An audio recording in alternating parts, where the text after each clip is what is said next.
Hi students, in last lecture we studied about the combination of 2p atomic orbitals. So first we do the revision of that topic.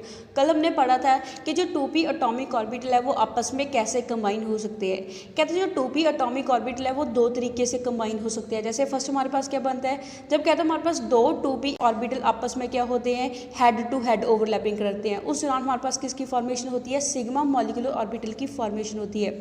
ऐसे कहते हैं हमारे पास क्या होगा, जब 2px atomic orbital आपस में क्या करेंगे, दो आपस में एक दूसरे के नज़दीक आएंगे, उस दौरान हमारे पास कौन सी ओवरलैपिंग होती है, साइड वाइज ओवरलैपिंग होती है। साइड वाइज ओवरलैपिंग होने की वजह से उनमें किसकी फॉर्मेशन होगी, पाई मॉलिक्यूलर ऑर्बिटल की फॉर्मेशन होती है।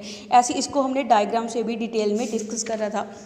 नेक्स्ट हमने पढ़ा था difference between the sigma molecular orbital and pi molecular orbital के बीच में। ऑल्सो हमने कंडीशंस पढ़ी थी कि एटॉमिक ऑर्बिटल आपस में कंबाइन होने के लिए कौन सी कंडीशंस को फॉलो करते हैं। नेक्स्ट हमने पढ़ा था energy level diagram for molecular orbital, कि जो मॉलिक्यूलर ऑर्बिटल है उनके लिए हम एनर्जी लेवल डायग्राम को कैसे बनाते हैं।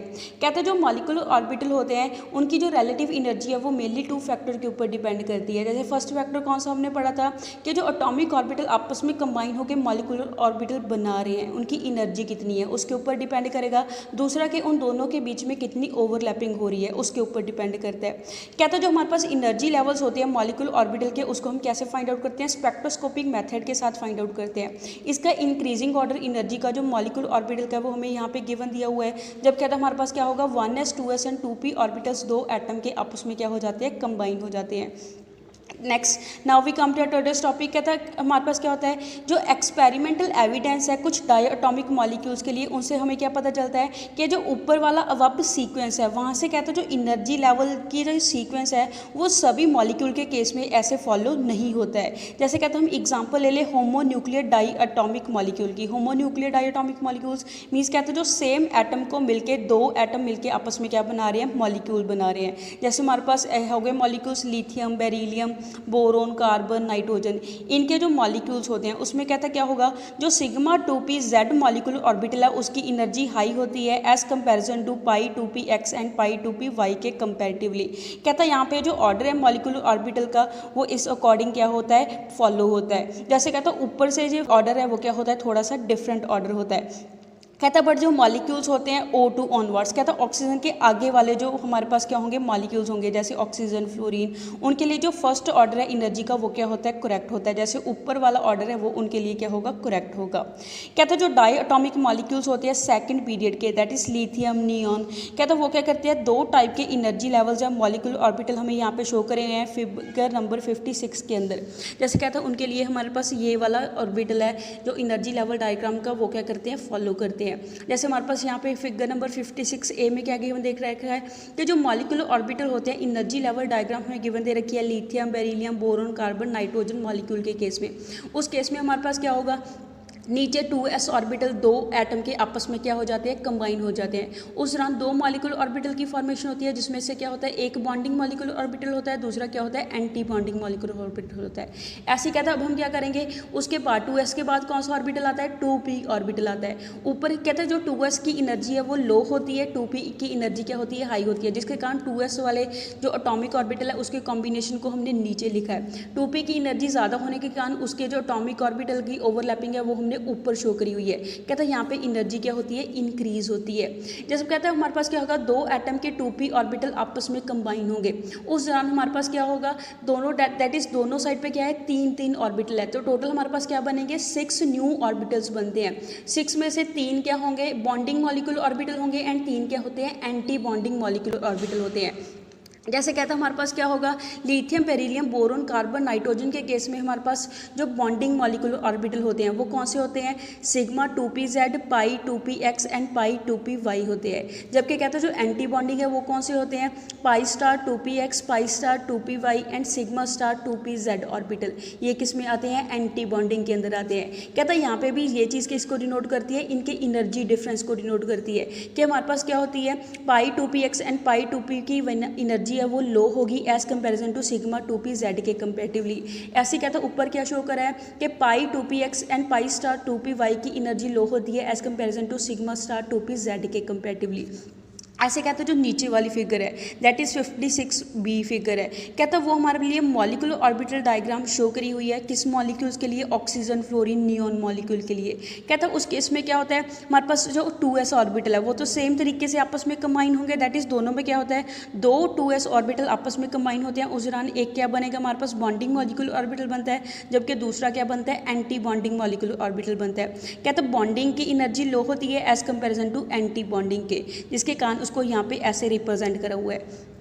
ऐसे कहता है हमारे पास क्या होगा जब 2p ऑर्बिटल्स दो एटम के आपस में कंबाइन शो करेंगे। कहता है ये क्या करते हैं ऊपर वाले से थोड़ा सा डिफरेंट एनर्जी सीक्वेंस को क्या करते हैं फॉलो करते हैं। जैसे यहाँ पे क्या डिफरेंस होता है, जैसे ऊपर वाली फिगर में क्या है कि सिग्मा 2p z की एनर्जी हाई है and pi 2px and pi 2p की एनर्जी क्या है लो है। जबकि कहता है हमारे पास ऑक्सीजन फ्लोरीन नियॉन के केस में क्या होता है पाई 2px एंड पाई 2py की एनर्जी ज़्यादा होती है, सिग्मा 2p z की एनर्जी क्या होती है लो होती है।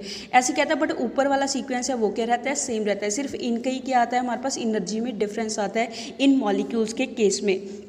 ऑन दी अदर हैंड कहता है जो हमारे पास मॉलिक्यूल्स होते हैं ऑक्सीजन फ्लोरीन नियॉन उनके ये मॉलिक्यूलर ऑर्बिटल डायग्राम है वो हमें फिगर नंबर 56B में यहाँ पे गिवन दे रखी है जिसको हमने अभी पढ़ा है। नेक्स्ट इज अब हम पढ़ेंगे rules for filling the molecular orbital. जैसे कहता है पीछे हमने ऑर्बिटल डायग्राम बना रही है कि कैसे जो मॉलिक्यूलर ऑर्बिटल एनर्जी डायग्राम है वो बनती है। कहता अब हम उसमें क्या करेंगे इलेक्ट्रॉन की फिलिंग करते हैं। कहता उसके लिए जो रूल्स है वो सेम फॉलो होंगे जैसे हम एटॉमिक ऑर्बिटल में इलेक्ट्रॉन की फिलिंग करते हैं टाइम फॉलो करते हैं। कहता फर्स्ट हमारे पास कौन सा है कि जो मॉलिक्यूलर ऑर्बिटल है वो सबसे पहले कौन सा फिल होगा जिसकी एनर्जी क्या होती है लो एनर्जी होती है। लो एनर्जी वाला मॉलिक्यूलर ऑर्बिटल पहले फिल होगा, उसके बाद हाई एनर्जी वाले ऑर्बिटल की हम क्या करेंगे फिलिंग करेंगे। ये किस अकॉर्डिंग होता है अबोव प्रिंसिपल के अकॉर्डिंग होता है जिसको हमने ऑलरेडी चैप्टर नंबर 2 में डिस्कस करा हुआ है। ऐसे कहता है जो हर एक मॉलिक्यूलर ऑर्बिटल है हर एक मॉलिक्यूलर ऑर्बिटल में भी क्या आ सकते हैं मैक्सिमम 2 ही इलेक्ट्रॉन आ सकते हैं। उन दोनों की इलेक्ट्रॉन की स्पिन क्या होनी चाहिए ऑपोजिट स्पिन होनी चाहिए। ये किस अकॉर्डिंग होता है पॉलिस एक्सक्लूजन प्रिंसिपल के अकॉर्डिंग होता है। इसको भी हमने पीछे एटॉमिक ऑर्बिटल के केस में इस रूल को डिस्कस करा हुआ है। कहता है ऐसे हमारे पास मॉलिक्यूलर ऑर्बिटल में केस में भी क्या होता है हर एक मॉलिक्यूलर ऑर्बिटल के अंदर सिर्फ 2 ही इलेक्ट्रॉन आएंगे एंड दोनों इलेक्ट्रॉन की स्पिन है वो क्या होती है ऑपोजिट स्पिन होती है। नेक्स्ट थर्ड रूल कौन सा है कहता है हमारे पास अगर कहता है हमारे पास 2 मॉलिक्यूलर ऑर्बिटल सेम एनर्जी के हों। अगर कहता है जैसे हमारे पास ये यहाँ पे शो करा हुआ है कि इन दोनों ऑर्बिटल की एनर्जी क्या है सेम है बराबर की एनर्जी है। कहता है उस केस में हमारे पास क्या होगा जो पेयरिंग ऑफ इलेक्ट्रॉन है वो सिर्फ तभी होगी जब दोनों में एक एक इलेक्ट्रॉन की फिलिंग आ जाएगी। जैसे हमारे पास दोनों की एनर्जी सेम है। कहता है पहले दोनों क्या होंगे सिंगली फिल्ड होंगे, जब दोनों एक बार सिंगली फिल्ड हो जाते हैं उसके बाद नेक्स्ट हमारे पास क्या होगी पेयरिंग होनी क्या होती है शुरू होती है। ये किस अकॉर्डिंग होता है हंड्स रूल के अकॉर्डिंग होता है। नेक्स्ट हम पढ़ेंगे electronic configuration and molecular behaviour कि मॉलिक्यूलर ऑर्बिटल के केस में हम इलेक्ट्रॉनिक कन्फिग्रेशन को कैसे लिखते हैं। कहते हैं जो डिस्ट्रीब्यूशन होती है इलेक्ट्रॉन की वेरियस मॉलिक्यूलर ऑर्बिटल के अंदर उसको हम क्या बोलते हैं इलेक्ट्रॉनिक कन्फिग्रेशन ऑफ मॉलिक्यूल बोलते हैं। नेक्स्ट इज कहते हैं जो इलेक्ट्रॉनिक कन्फिग्रेशन होती है मॉलिक्यूल की या फिर मॉलिक्यूलर ऑर्बिटल की एनर्जी लेवल डायग्राम से हम क्या मिलती है वैल्यूएबल इंफॉर्मेशन मिलती है कि जो मॉलिक्यूल है वो किस तरह का बिहेवियर शो करेंगे। नेक्स्ट इज कहते हैं जो इंपॉर्टेंट इन्फॉर्मेशन है इलेक्ट्रॉनिक कन्फिग्रेशन से हमें क्या क्या इंपॉर्टेंट इन्फॉर्मेशन मिलेंगी जो हम क्या करते हैं मॉलिक्यूलर ऑर्बिटल से इलेक्ट्रॉन की फिलिंग करके वहाँ से उसकी क्या ले लेते हैं इलेक्ट्रॉनिक कन्फिग्रेशन को फाइंड आउट कर लेते हैं। First is stability of molecule. First कहता है हमें क्या चीज़ पता चलती है मॉलिक्यूल की स्टेबिलिटी के बारे में पता चलता है मॉलिक्यूल की इलेक्ट्रॉनिक कन्फिग्रेशन से।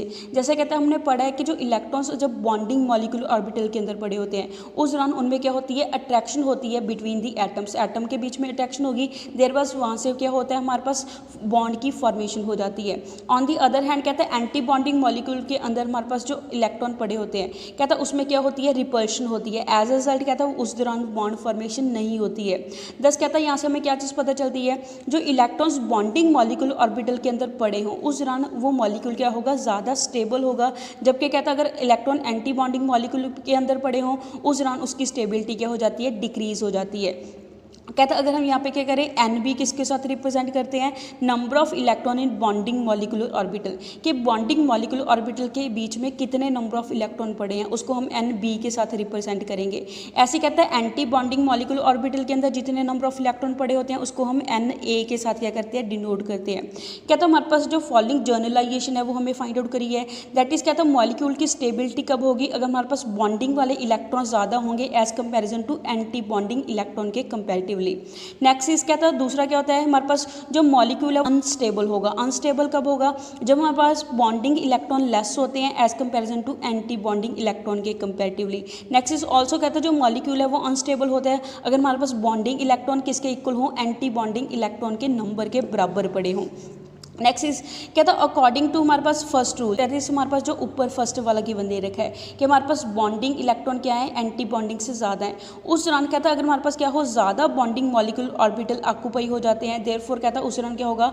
जो बॉन्डिंग है वो क्या हो जाएगी? स्ट्रॉन्ग हो जाएगी। जितनी ज़्यादा बॉन्डिंग स्ट्रॉन्ग होगी उतना ज़्यादा मॉलिक्यूल क्या होता है? स्टेबल होता है। नेक्स्ट इज कहता है सेकंड पॉइंट के अंदर हमें क्या चीज़ गिवन दे रखी है? अगर कहता है हमारे पास एंटी बॉन्डिंग वाले इलेक्ट्रॉन ज़्यादा हों उस दौरान हमारे पास क्या होती है?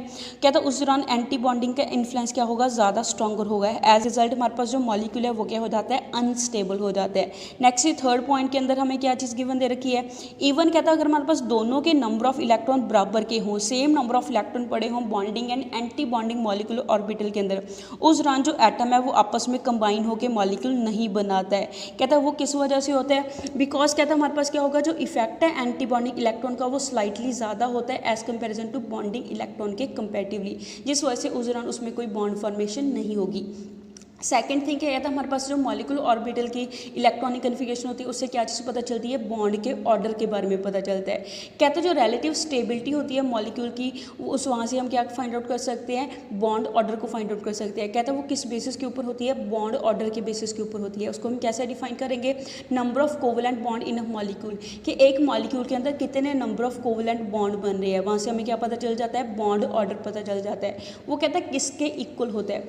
Is equal to the 1/2 of the difference between the number of electron in bonding and anti bonding molecule orbital. कहता है जो बॉन्ड ऑर्डर है वो किसके इक्वल होगा?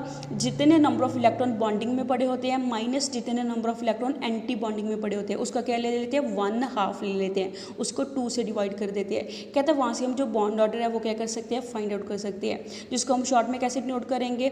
Number of electron bonding molecule को NB के साथ रिप्रेजेंट करते हैं, number of electron in anti bonding molecule orbital को NA के साथ रिप्रेजेंट करते हैं। डिवाइडेड बाय क्या आ जाएगा? 2 आ जाएगा। कहता है अगर हमारे पास बॉन्ड ऑर्डर 1, 2 एंड 3 हो वो किसको रिप्रेजेंट करता है? अगर कहता है बॉन्ड ऑर्डर 1 होता है वो सिंगल कोवेलेंट बॉन्ड को रिप्रेजेंट करता है, अगर बॉन्ड ऑर्डर 2 होता है वो डबल कोवेलेंट बॉन्ड को रिप्रेजेंट करता है, अगर बॉन्ड ऑर्डर 3 हो वो ट्रिपल बॉन्ड को क्या करेगा? रिप्रेजेंट करेगा। बट कहता है जो बॉन्ड ऑर्डर है वो फ्रैक्शनल भी हो सकता है कई केसेस के अंदर, जिसको हम आगे डिस्कस करेंगे।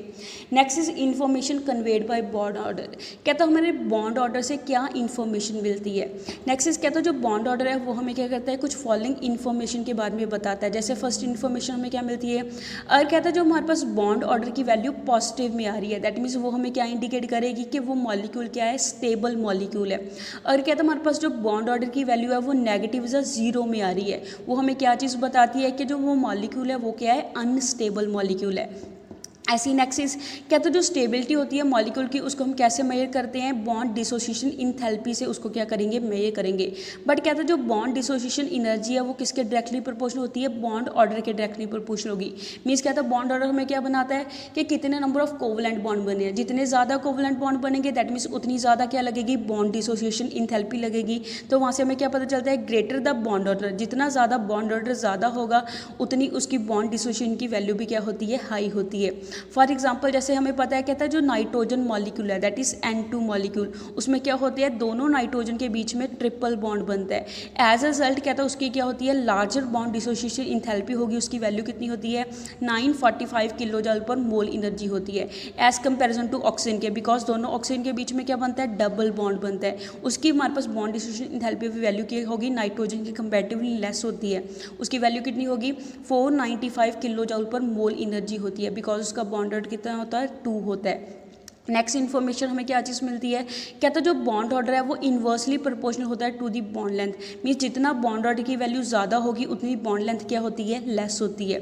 कहता है फॉर एग्जांपल जैसे हम एग्जांपल लेके डिस्कस करेंगे कि जो बॉन्ड लेंथ है नाइट्रोजन मॉलिक्यूल की वो शॉर्टर होगी, बिकॉज नाइट्रोजन में क्या बनता है? ट्रिपल बॉन्ड बनता है, बॉन्ड ऑर्डर ज़्यादा है जिसके कारण उसकी बॉन्ड लेंथ क्या होती है? लेस होती है एज कंपेरिजन टू ऑक्सीजन के, बिकॉज ऑक्सीजन का क्या बनता है? डबल बॉन्ड की फॉर्मेशन होती है। जैसे कहता है ऑक्सीजन की बॉन्ड लेंथ हमारे पास कितनी आती है? 121 पिकोमीटर आती है, जबकि नाइट्रोजन की बॉन्ड लेंथ कितनी होती है? 110 पिकोमीटर होती है। नेक्स्ट हम पढ़ेंगे मैग्नेटिक करैक्टर के बारे में।